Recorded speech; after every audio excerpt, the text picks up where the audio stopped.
When I think about hard homes to sell, I think some of the most common things that come up are bad layouts, for one, that just don't match for a particular buyer. And they can be challenging. Let's say the living room is disconnected from the kitchen. They're nowhere near each other, or you can't access the backyard, or you can't be in the kitchen and see the kids in the family room and walk out to the backyard, which is a great layout. So anytime you mess with what the masses like, it's gonna make a home harder to sell. So if you have one of those homes, you want to think about maybe how you're going to stage it or adjust the staging and the furniture in there to maybe fix some of those issues. The other is location. Locations can be a challenge. Why would you buy a home in an inferior location? Why?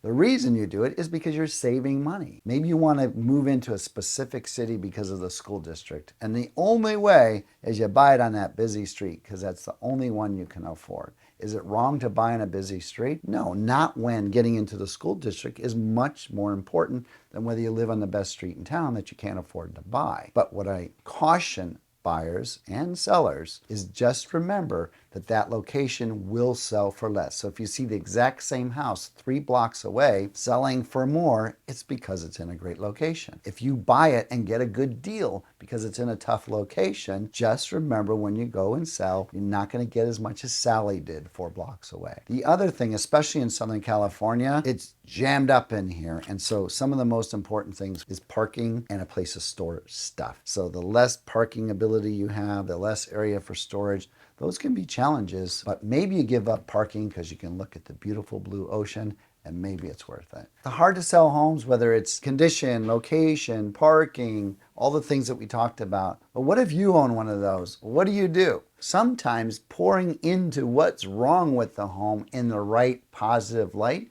can be a benefit. For example, if you're on a busy location, pour into the fact that you have easy access to the freeway, easy commute to stores, get home faster, get to work faster. So just have fun with it, right, in the marketing. So those are sometimes a way to twist these things. And or you just need to remember you may have to adjust the price a little bit below your hope and expectations to get the buyers to fall in love with your house. The biggest reason people own them is because it was likely an affordability decision that was made. And it's going to be the same for the buyer buying the home. Going to have to give up their dream wish list because they're on their dream home wish list and it's the perfect house. It's out of their budget.